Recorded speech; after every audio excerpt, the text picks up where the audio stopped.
મિત્રો હવે તમે વલોણાનો અવાજ તો સાંભળી લીધો છે। તો હા, આજે આપણે ઘીની પ્રોસેસનો વિડીયો બનાવવાના છીએ। તો એના માટે સૌથી પહેલા તો આપણે દૂધમાં મેળવણ નાખીને એટલે કે છાશ કે દહીંનું મેળવણ નાખીને તેને દહીં બનાવી લેવાનું છે અને પછી એને વલોવીને એમાંથી નીકળશે આપણું માખણ। તમે જોઈ શકો છો હું દહીંનો અને વલોવાનો વિડીયો તો ભૂલી ગઈ હતી, મતલબ પછી મને લાગ્યું કે ચાલો બનાવી દઉં, તમારા સાથે શેર કરી દઉં।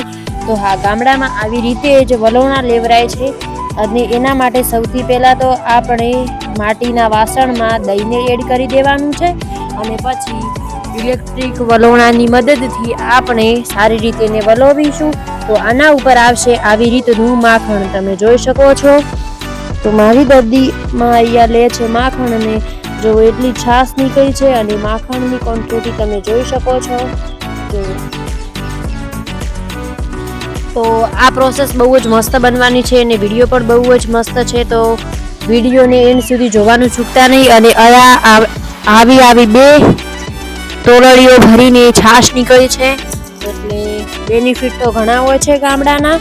તો હવે આપણે એના માટે સૌથી પહેલા ચૂલા ઉપર આપણે તાવણી કરવાની છે, એટલે કે ઘી બનાવવાનું છે। એટલે સૌથી પહેલા તો આપણે આગ કરી દીધી છે, કેમ કે જ્યારે આપણે ઘી બનાવીને તો આગની પ્રોસેસ જે છે એ બહુ જ ઇમ્પોર્ટન્ટ હોય છે, નહીતર આપણું જે ઘી છે એ સારી રીતે ના બને અને થોડું આકરું થઈ જાય, એટલે કે વધારે જ પાકી જાય। એટલે સૌથી પહેલા તો આપણે સારી રીતે આગ કરી દીધી છે અને ઉપર આપણે તપેલીને પણ મૂકી દીધી છે, અને જેમાં માખણ છે તમે જોશો કે માખણ જલ્દીથી તેની અંદરથી છાશ અને ઘી બંને છૂટું પડવા માંડશે। જોવો તમે જોઈ શકો છો ઉપર બબલ્સ આવ્યા છે, એટલે આને ગરમ થવા દઈશું અને તાવણીને 10 થી 15 મિનિટ તો લાગી જ જાય છે। જો ધીમો તાપ હોય તો એટલું તો આસાનીથી લાગી જ જાય છે, એટલે આપણે એને અને તાવણી જ્યારે તાવતા હોઈએ ને ત્યારે એની પાસે જ બેસવું પડે, નહીંતર મોઘા ભાવનું ઘી હોય છે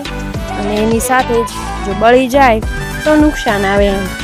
તો જોવો અહીંયા આગ તો સારી રીતે જ બળતી હતી અને તમને દેખાતું હશે એ કચરો નથી, એ જ્યારે એવું બળતણ આવે ને તો એ ફૂટે ને એટલે એમાંથી આવા ભોપારાઓ નીકળે છે, એટલે કચરાની વાત ના કહેતા। એટલે એને તમે કોમેન્ટમાં કહી દેજો જો તમને આજનો આ વિડીયો કેવો લાગ્યો। અને તમે તો અહીંયા હવે ઉપરથી કોરે મતલબ કે ચારે બાજુથી છાશ પણ છૂટી પડવા માંડી છે અને આ હોય છે, આને કહીએ છીએ મેં ગોશા આપણી દેશી ભાષામાં। તો આજે વાતાવરણ બહુ જ મસ્ત છે, સવારનું વાતાવરણ છે અને જુઓ તમે જોઈ શકો છો કે આપણું ઘી બનવામાં થોડીક જ વાર છે, કેમ કે આમાંથી છાશ પણ છૂટી પડવા માંડી છે। જેવી ક્વોન્ટિટી હોય એવું તમારું ઘી થશે। જો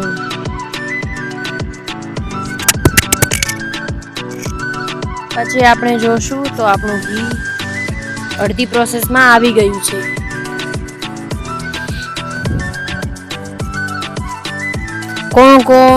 કોની મમ્મી આવી રીતે ઘી બનાવે છે કોમેન્ટમાં કહેવાનું ભૂલતા નહીં।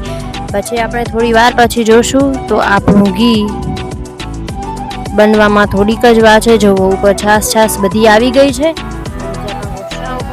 એને પણ નિતારી લેવાના છે। જો કે આ પ્લાસ્ટિકના છે તો અંદર ના ઘટાય, એટલે પછી આપણું ઘી બનીને તૈયાર થઈ ગયું છે।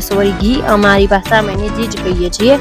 તો હવે ફાઇનલી બનીને તૈયાર થઈ ગયું છે, છાશ અલગ જતી રહી છે અને આપણું ઘી પણ અલગ આવી ગયું છે। જોવો પછી આપણે જોશું તો આપણું ઘી તો કમ્પ્લીટ છે। જોવો લીલા કલરનું ઘી છે, જો કે જો ગાયના દૂધનું હોય ને તો થોડું પીળાશવાળું હોય છે, પણ જ્યારે ભેંસના દૂધનું ઘી હોય છે ને એટલે લીલું છમ હોય છે, તમે જોવો।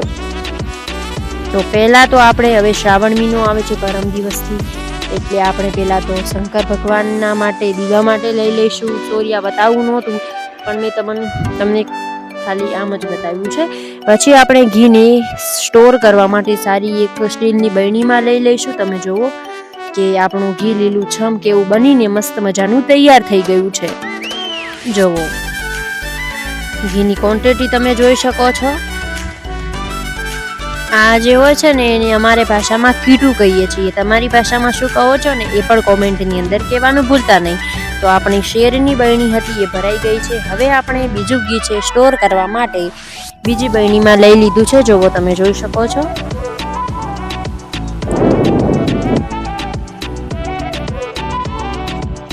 જો તમને બતાવું કે એટલું ઠીક અને કેવું મસ્ત મજાનું ઘી છે. કોને કોને ઘી ભાવે છે કોમેન્ટમાં કહેવાનું ભૂલતા નહીં. બાકી મળીએ નવા વિડીયો.